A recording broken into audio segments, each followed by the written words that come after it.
And if someone ghosts you, take that as a sign that it wasn't meant to be, and be happy about it. It's much better to find out when you're messaging someone that they're not the one for you than 1 year, 2 years down the line. Hey guys, Steve Lambert here, and today I want to talk about what the hell is wrong with dating, and is there anything we can do to improve our dating lives? Well, I think it's fair to say over the last few years, I've had my fair share of first dates, and I've learned a fair amount along the way. And so hopefully I'm going to give you some tips at the end of the video to how you can improve your dating life. But firstly, let's start with what's wrong with dating. So I want to talk about something called the paradox of choice. And in case you don't know what this is, it's basically the fact that we have this seemingly endless supply of people that we can meet. It means that we have this fear of missing out. What if we choose the wrong person? The fear of making the wrong choice. What if we settle on someone and there could have been someone even better there for us? So this kind of endless supply you think is a good thing, right? Because, okay, I've got my choice of people, but actually it means that not only do we struggle to make choices, but that actually when we do make a choice, we may regret it. We may constantly be making comparisons about, oh, what if I went out with this person? Or, oh, but what if the next swipe along was the perfect match for me? So the fact that there's a seemingly endless supply of people isn't a good thing. It creates this overwhelm. It creates this situation where we're just unhappy with the choices that we make. And that is the paradox. Back in our grandparents' generation, where perhaps from my family speaking at least, there were arranged marriages. And you may think that's a bad thing. But actually, a lot of these marriages, and it's generalizing a bit here, but a lot of these marriages were happy. And that was because these people were forced into a situation where they had to confront their difficulties. They couldn't just run. They were forced to confront their issues, to talk about it, to come to solutions, find solutions to the problems. Whereas nowadays, it's much more along the lines of, well, there's always someone else waiting in the wings. Why do I have to put up with this shit? Why do I have to put up with the issues that that person has? I'm perfect. Why do I have to put up with them? If they're not perfect for me, then I'll just find someone that is. And that's the problem right there, is that we give up very easily.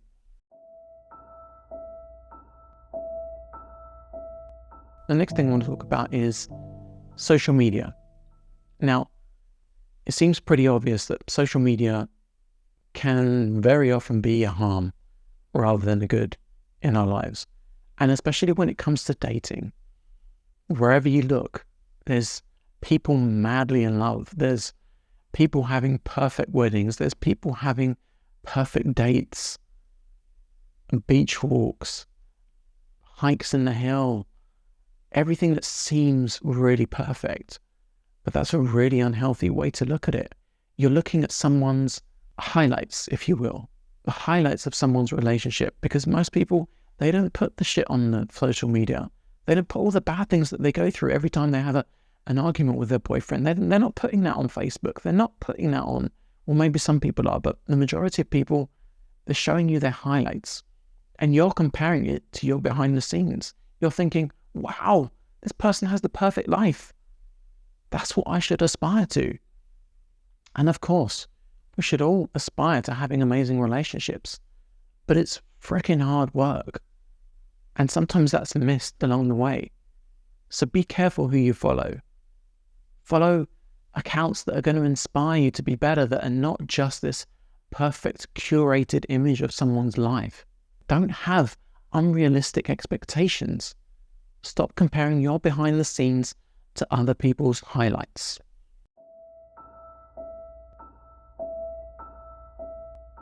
The next thing I want to mention is an overemphasis on someone's looks. Yeah, we've all been there. We've all seen the perfect person for us on Hinge or on Tinder or one of the apps. They look absolutely amazing. This is the perfect person for me. And you invest everything in that person because of the halo effect, because this person is good looking. So you start attributing all these things to them, all this energy that you're investing on them, based on what? A couple of nice photos? What else is there about them? Do they have depth? Are they funny? Are they interesting? Are they someone that's looking for the same thing that you're looking for? Invest in people based on the whole package, based on how much energy they're investing in you too. Stop putting all your energy in these people that aren't investing back in you just because they're good looking. That means nothing in the grand scheme of things. Okay, think about if you're seriously interested in finding someone that you're going to be with forever, or going to have a life with, going to share experiences with, 20 years down the line, 30 years down the line, are they still going to be this stunning person? They're not. It's just a fact. People age. People might get disfigured in an accident. You can't guarantee. Your looks are going to deteriorate over time. That is just a fact of life. So don't value that obsessively. Don't attribute factors and values to people which they haven't earned.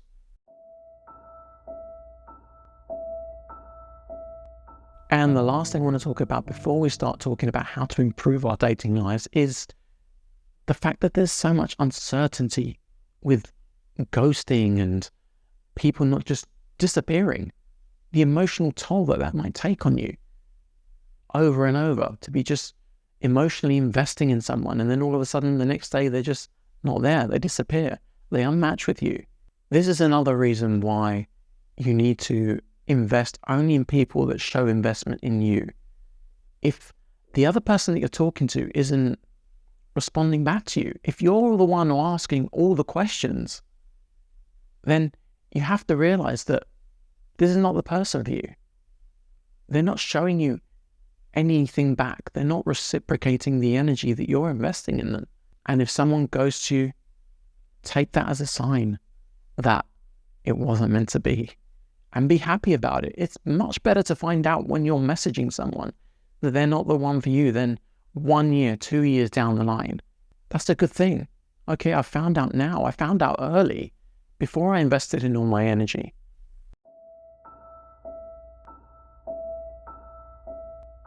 Okay, so we've talked about a lot of the problems in today's dating. So what do we do about it? Okay, the first thing to do is to be ultra super clear about what you want in a person. Write down a list of what your values are. And I'm not talking about hairstyles. I'm not talking about this person needs to be 6'2". I'm not talking about superficial things. Because once you get past that, once you get past the stage of, okay, I'm attracted to them and they're attracted to me, the next stage in that is, what are their values? What do they actually believe in? What is important to them? What is on that list of non-negotiables for you? I know what mine are. Physical touch is really important to me. So if the person I'm talking to says that they're not really a hugger, not really someone that likes to hold hands, not someone that likes to cuddle, then I know immediately, okay, I'm out. I get that is not you, but I don't see myself in a relationship with someone that's not like that. Likewise, someone that has the same family values as I do. That is really important to me.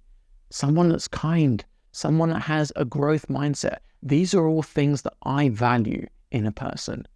You need to figure out, what are yours? What are the things that you value the most? And okay, you might not just come out and ask that person straight off. You might just want to ask questions to them and see how they respond. Oh, how important is family to you? Are you close with your family? And of course, if that person isn't close with their family, that doesn't mean that they don't value family. Maybe there's something that's happened. Maybe there's been an incident where, they fell out for some reason, and maybe it's a legitimate reason. But if it's important to you, then you need to ask these questions to tease out what these person's values are. How do they deal with finances? Are they the type of person that is not interested in saving and just wants to spend money. Maybe that's you too. Maybe you want to just spend and go around the world and enjoy yourself, have a fun time. That's fine, as long as your values align. One of the most important things in a relationship is values. And I'm not talking about just your regular compatibility, like, okay, do they like movies? I like movies. Okay, great. Let's go to the movies together. Do they like hiking? I like hiking. Are they physical? As in, do they like doing, and maybe that's one of your things, maybe doing physical things together, going for a run, doing triathlons together is really important to you. And if it is, put it on your values list. But maybe that's just a compatibility thing. Maybe that's just a nice, okay, yeah, if this person likes movies, then that's great. But figure out what your values are, what your non-negotiables are, and tease them out when you're talking to someone.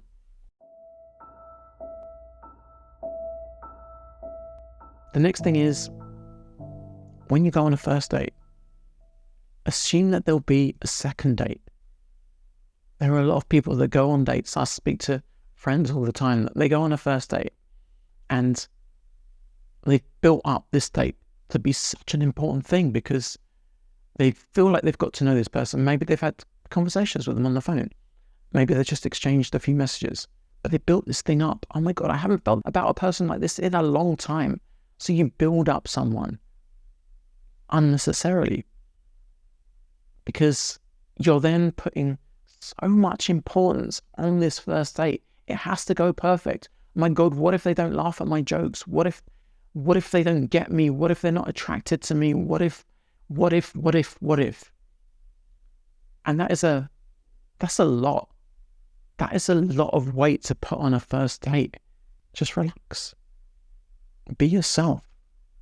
Don't put all this pressure on yourself. Assume that there's going to be a second date.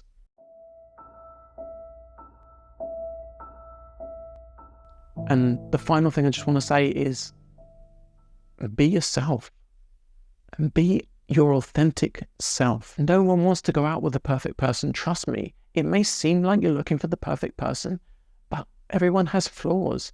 And seeing someone who knows what they actually want from someone else, who doesn't just agree with you, who might disagree with you, and you can have a fun debate about who should be the next prime minister. Disagreeing is okay. Be your authentic self. Don't be the yes person that agrees with everything just because they think they want someone to like them. You want someone that's going to love who you are. You don't want to have to change for someone. Okay, you want to improve yourself. You might want to improve yourself. You might want to be better at things like communication. Those are things that you can work on. But don't compromise who you are as a person. If you want a family, say you want a family. If that person doesn't want a family for whatever reason, then they don't have to be with you. But if you have, we talked about values before. Be true to those values. Don't compromise on them. Be true to yourself and be authentic about who you are. And then you'll attract someone that also has those values. You don't have to agree on everything, but just don't be someone you're not. You want them to be with you because of who you are and not because of this fake persona that you've built up. Okay guys, thanks for watching. Let me know in the comments below if there's anything that I've missed that's really important to you, and I'll see you on the next video.